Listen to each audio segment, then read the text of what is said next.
Welcome everyone to Life Lessons from Movies, presented by my organization, the Zen of Hollywood, and me, your host, David MacKay. In this segment, we extract life lessons from films so that we can learn something, improve our lives, and become happier, which I believe we all desire. Okay, today's theme is the importance of grieving all of our losses. And we'll examine this theme through the good film called Nomadland, starring Frances McDormand and David Strathairn. Please know there are spoilers ahead. At the heart of this film is this character named Fern, played by Frances McDormand, who is somebody who lost her job and home in the Great Recession of 2008, and years earlier lost her husband to cancer. So after losing her house and home, Fern decides to buy a van and to live in it, moving from place to community, doing odd jobs and eking out a living that way. But along the way, we notice something with Fern, that first of all, she's a person who's a bit distant from others. She resists coming together with others, forming a closer bond with people, and we don't really know why until later on when we see that she really hasn't mourned all of her losses in her life. Even when Fern is offered assistance by several people, including long-term housing in this guest house of this one guy with no strings attached, Fern refuses. She remains independent. Now, there's nothing wrong with being independent or living the kind of nomadic lifestyle that we see in this film, except that in Fern's case, we see that there's something else going on. As I said,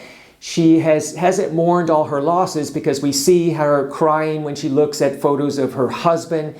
And later on, when she's talking to her sister even mentions the fact that when they were younger, Fern moved away without really staying in touch, as if something was wrong, right? Leaving a gaping hole in her family, according to Fern's sister. So we know that overall, Fern is okay, but she could be doing so much better, right?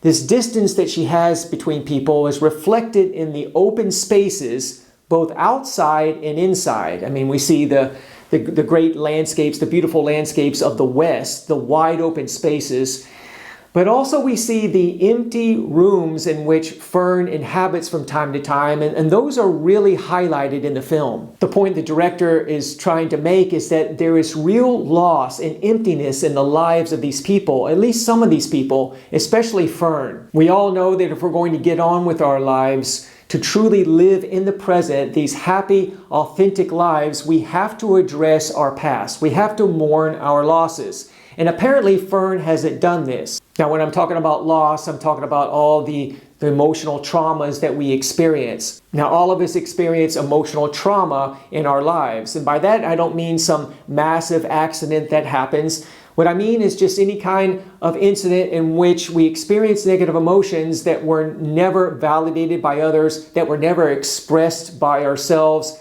and a relationship of conflict that was never repaired. When this happens, we remain stuck in these negative emotions. We carry them with us until we go back and feel those emotions, release them, and therefore heal. Now, what's interesting is that at one point, somebody points out that Fern is like this modern day pioneer, comparing her to the early pioneers of America who were moving out west to explore and settle out in the western part of the United States. Of course, these people had to be fiercely independent, and obviously that was a good thing. It was a positive thing on the one hand. But on the other hand, it was also negative because independence can be a reaction that is a rebellious reaction against the very thing that we can be forging our independence from. In the case of the early colonists of the U.S., they were obviously rebelling, at least in part, against the motherland, England, because they were being restricted in ways that they didn't want. That rebellion, of course, led to the War of Independence and a lot of bloodshed.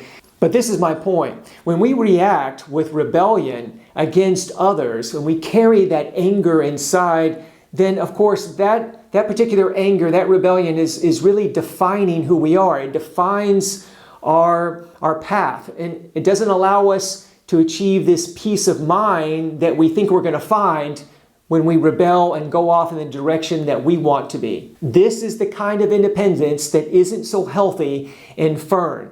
There's a positive side and there's a negative side, and this negative side is what I believe allows causes Fern to feel this emptiness, to never really form the long-term community that I think she wants, but she can't seem to find. Yes, she has short-term community, but not the long-term kind. And for us to do that, to have long-term community and long-term relationships that generate the happiness that we all desire and deserve, we need to be able to heal our past, right? So that we can actually have to be vulnerable and then to form this emotional intimacy that's required for long-term relationships. In other words, if we want long-term happiness, we need to be able to grieve our losses, to heal our past, so that in the present we can truly open up to others and really develop emotional intimacy, which is so important for that happiness that we all want. So this is what I took as one life lesson from this film, but I would love to hear from you in the comments below. And for more movies and life lessons, please go to my website, thezenofhollywood.com. That's thezenofhollywood.com. And please like this video and subscribe to my channel. Thanks for watching. See you next time.